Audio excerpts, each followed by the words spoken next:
You know the kind of guy who does nothing but bad things and then wonders why his life sucks? Well, that was me. Every time something good happened to me, something bad was always waiting around the corner. Karma. That's when I realized I had to change.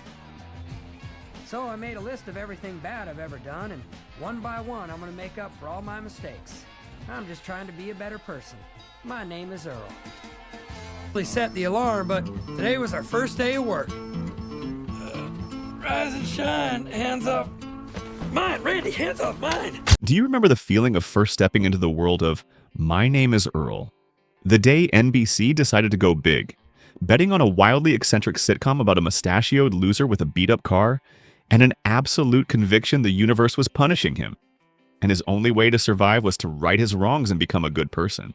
This series gave us the concept of karma pure chaos and one of the most lovable idiots to ever grace the small screen. But have you ever wondered why Earl never once opened his eyes in any photograph throughout all 4 seasons?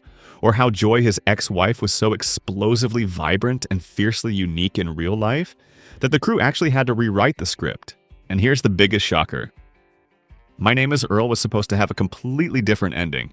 Let's dive into 20 of the most fascinating and bizarre facts about My Name is Earl. Seemingly ordinary details that will make you want to rewatch the entire show the moment you find out the truth.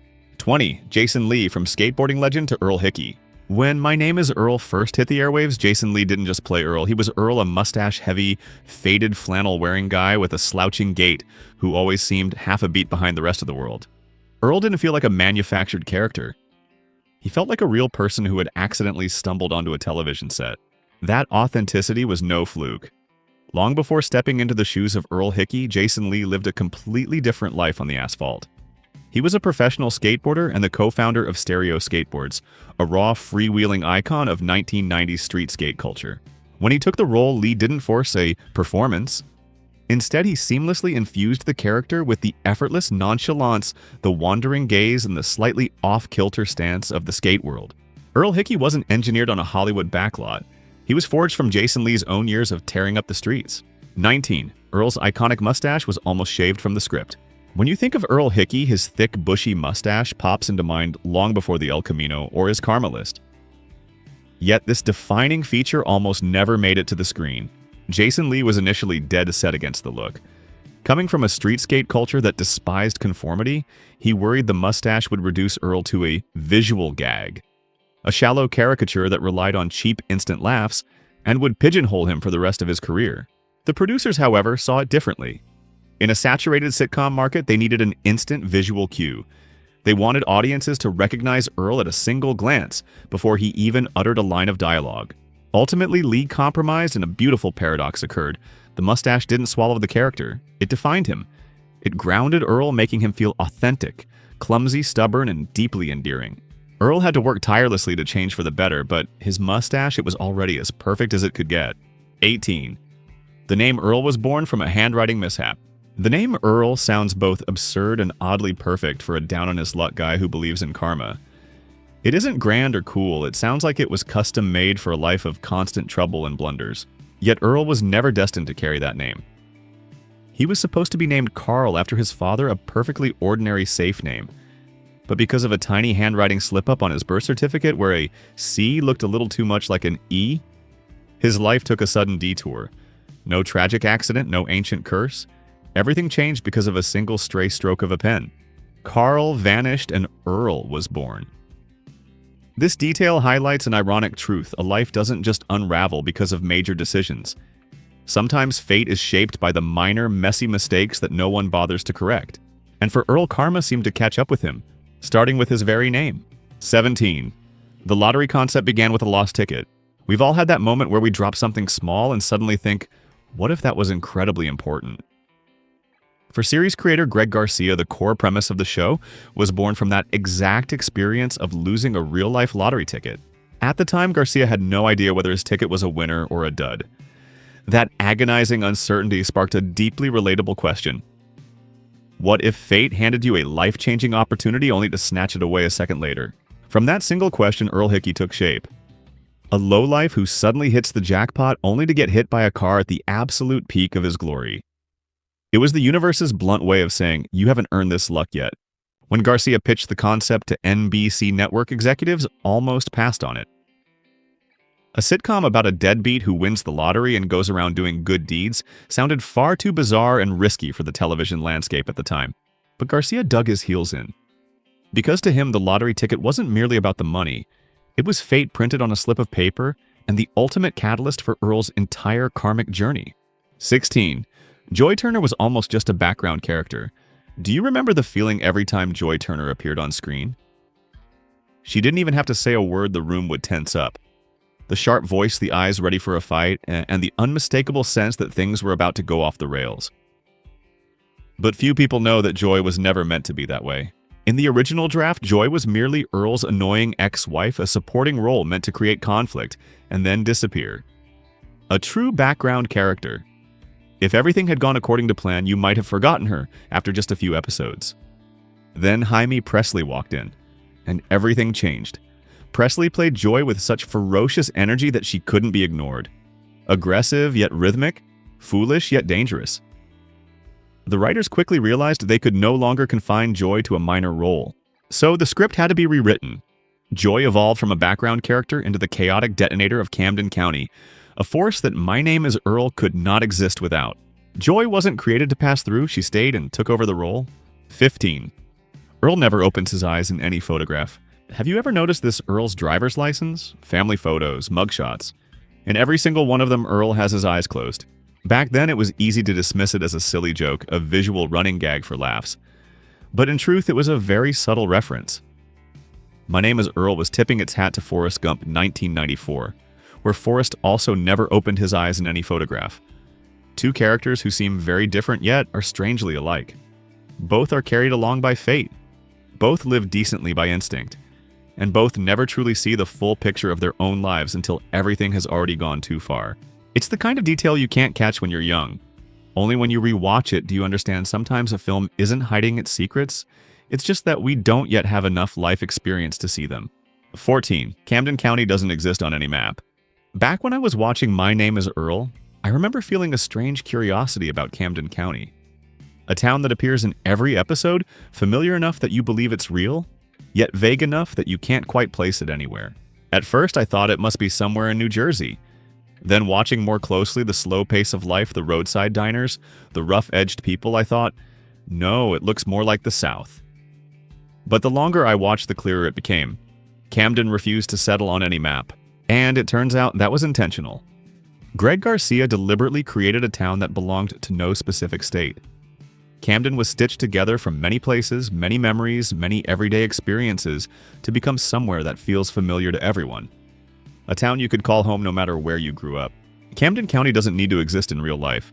It exists to remind us that stories about mistakes and second chances can happen anywhere. 13. Camden was named after Greg Garcia's son. When I watched My Name is Earl back then, I never once stopped to think about the name Camden. It felt too natural, too ordinary, just like so many small towns across America. Until I learned this truth.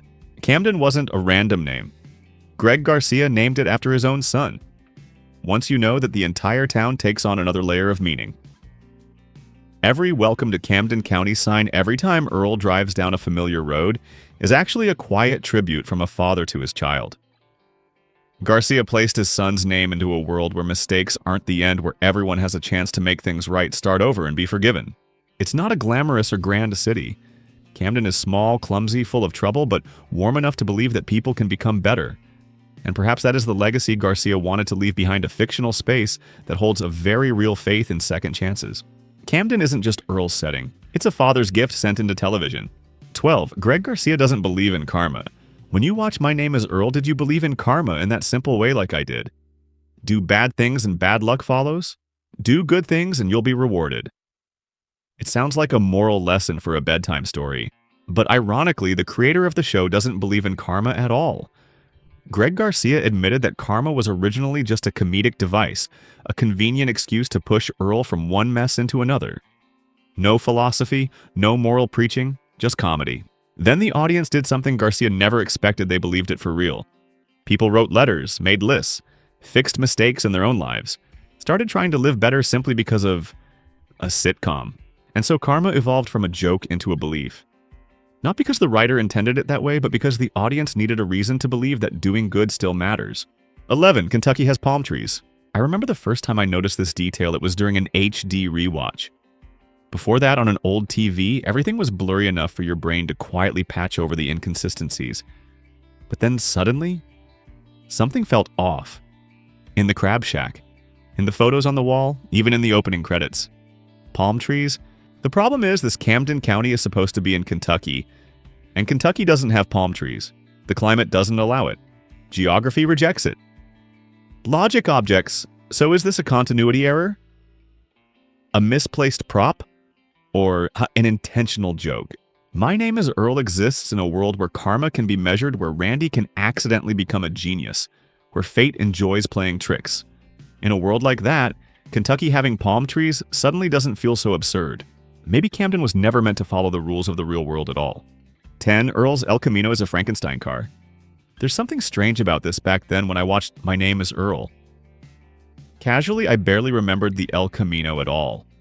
In my vague memory, it was just an old car passing through scenes. No aura, no personality, no reason to pay attention. It was there because Earl needed a car. Only later rewatching the show with a different mindset did I realize this. I missed it precisely because it wasn't flashy.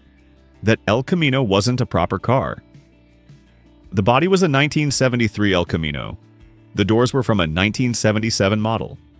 Inside it used a 1987 Camaro transmission. A machine stitched together from parts that didn't belong to each other. Incomplete, incoherent, yet still running. And suddenly, it felt deeply familiar. Familiar in the way life does once you've been through enough collisions to understand that your own existence is also a temporary assembly, carrying the old, fixing what's broken, patching what's torn and moving on, not because everything is fine, but because stopping isn't an option yet. Back then, I only saw an old car. Now I see all of Earl in it. 9. One actor played 3 siblings. Do you remember that odd feeling that Camden County seemed like a town where everyone kind of looked alike as if you'd seen them somewhere before? At the time, I just thought, small town, lots of relatives, that's normal. It was only much later that I learned the truth. Billy Gardell played all 3 siblings in the Ho family. One actor, 3 different characters, different hairstyles, different clothes, different rhythms, but the same face. Different enough not to stand out. Similar enough for your brain to accept it without resistance. And that's exactly what made Camden feel so real. In small towns, you always get the sense that everyone is connected somehow. My Name is Earl doesn't explain it. It lets you believe you've met these people before. 8. The one-eyed mailman is Randy's real-life father. Some details just feel pleasant even if you don't know why. The one-eyed mailman in Camden is one of them. He appears briefly, doesn't deliver big laughs, but always gives off a sense of familiarity. The truth is he is familiar. The one-eyed mailman is played by Bill Suplee, and he is the real-life father of Ethan Suplee, who plays Randy. Father and son acted together without most viewers ever realizing it. That natural chemistry is what makes Camden feel like a real town where relationships don't need explaining. Where the mailman might be related to someone and nobody finds that strange. Sometimes the best acting is when no acting is required. 7. Randy changed so much in real life that no one recognized him. In my memory, Randy is forever the innocent, slow-moving younger brother who always needs Earl to guide him step by step, a child trapped in an adult body. Then years later, I saw photos of Ethan Suplee in real life and had to look twice. He lost over 90 kilograms. A transformation so extreme it's almost unbelievable. From the clumsy image of Randy, Ethan became a symbol of discipline, physical strength, and self-reinvention. What stopped me cold was the irony Randy on screen never grows up. But Ethan in real life broke free from the very image that once defined him. A post-sitcom shock. And proof that sometimes the person who changes the most is the one you least expect. 6. A real injury became part of the show. Do you remember moments when My Name is Earl felt slightly offbeat? A scene that seemed messier than usual? A collision that looked genuinely painful rather than acted? Back then, I just thought they were trying to make it feel more real. It turns out, sometimes it was real. In one episode parodying a police show, an actor playing a cop actually smashed his face into a patrol car door. An accident not in the script. But instead of cutting, he kept acting as if nothing had happened. And the crew kept it in. Not because they lacked coverage, but because it perfectly captured the spirit of Earl. Life always hits you in the face when you're not ready. and you're left with only one choice: get up and keep going. That's where the line between fiction and reality blurs, and My Name is Earl always lived best in that blur. 5. Darnell, the kindest man in Camden and the most dangerous. The first time I watched the show, I always thought of Darnell as the safe character. He's gentle, soft-spoken. He flips crab patties and offers calm advice. The kind of person you trust would never hurt anyone. Then the twist hits. Darnell isn't just the owner of the Crab Shack. He's a former CIA assassin living under witness protection. And once you know that, the entire series changes color. On rewatch, everything feels suspicious. The excessive calm, the eerily precise advice, the instinctive way he handles crises. Darnell was never gentle. He was trained not to reveal himself. In a town full of fools, the most dangerous person is the quiet one. And it's one of My Name is Earl's smartest reversals. 4. Every episode's end credit features Greg Garcia's real-life friends. Back then, you were probably like me. Once the episode ended, you reached for the remote. The end credits rolled by out of habit with no reason to stop. But My Name is Earl hid something kind-hearted in the place few people ever looked. At the end of every episode appears a small line, "Amigos de Garcia," alongside the image of a different person each time. Not actors, not characters, but Greg Garcia's real-life friends. There are 96 episodes, and there are 96 friends quietly honored on television. While most series use end credits for logos and legal text, Garcia used them to say, "I remember you." A small gesture, but perfectly in the spirit of Earl spreading goodness without showing off. 3. Big Chubby and Little Chubby, a joke not everyone catches. Some jokes in My Name is Earl make you laugh instantly. Others only work if you bring your memories with you. Big Chubby is played by Burt Reynolds. Little Chubby, his on-screen son, is played by Norm Macdonald. At first glance, it looks like fun casting, but for anyone who watched Saturday Night Live, this is a razor-sharp jab. Norm Macdonald spent years parodying Burt Reynolds on SNL, especially in the Celebrity Jeopardy sketches. And in My Name is Earl, Norm even wears the exact outfit from those parodies. The result: the man who mocked Burt Reynolds gets cast as his son. A perfect meta joke. No explanation needed, no emphasis required. My Name is Earl is always like this. It never demands that you catch everything, but if you do, it rewards you quietly. 2. The ending of My Name is Earl has existed since 2013. When NBC canceled the show mid-run, we believed Earl's story had been cut off forever. The list unfinished, Earl Jr.'s real father unknown, and NBC turning its back. But on October 1st, 2013, Greg Garcia revealed the ending during an online AMA. When asked who is Earl Jr.'s real father, Garcia joked that it could be Dave Chappelle or Lil Jon, some celebrity Joy once slept with. But the real answer was elsewhere. Earl would never finish the list. He would get stuck on one item, then meet someone else with a list. That person would inspire another and another. Earl would realize that his list had created a chain reaction. People were living better not because of Earl, but because they wanted to. The true final moment is Earl tearing up the list. He understands he no longer needs it. The good has already spread. He walks toward the horizon. Free. The list doesn't end because it's no longer necessary. And perhaps that is the most fitting ending for a show that believed a single act of kindness could travel farther than the person who started it. 1. Catalina isn't swearing, she's saying thank you. Everyone remembers how throughout the series, Catalina fires off rapid Spanish lines full of apparent rage. No subtitles, no explanations. Audiences naturally assume she must be swearing like crazy. The truth is the opposite. What Catalina says isn't profanity. It's thank you messages to Latino viewers, thanking them for watching, for supporting the show, for staying with it. A hidden tribute that only those who understand the language would catch. It's the purest form of My Name is Earl's hidden karma chaos on the surface, kindness underneath. A small gift for those willing to listen. There's something strange about revisiting My Name is Earl after all these years. Back then, we watched it as a simple sitcom to get through the evening. An unlucky man with a thick mustache, a handwritten list, a quirky town full of oddballs. But on rewatch, the show changes its tone. It's no longer just about karma. It's about how small mistakes can carry us far, about clumsy people who refuse to give up, and about how sometimes you don't need to finish any list at all. Just make the world around you a little better. Earl never becomes perfect. Camden never becomes ideal. But the good spreads quietly, persistently, just like the way this show has lived on in our memories. When you rewatch My Name is Earl, which detail made you stop and think, how did I miss this back then? Is there a moment with Earl, Randy, Joy, or Darnell that still stays with you today? Share it in the comments. And if you enjoy revisiting old shows to uncover the things we once overlooked, don't forget to like the video, subscribe to the channel, and turn on notifications to join us on more television memories.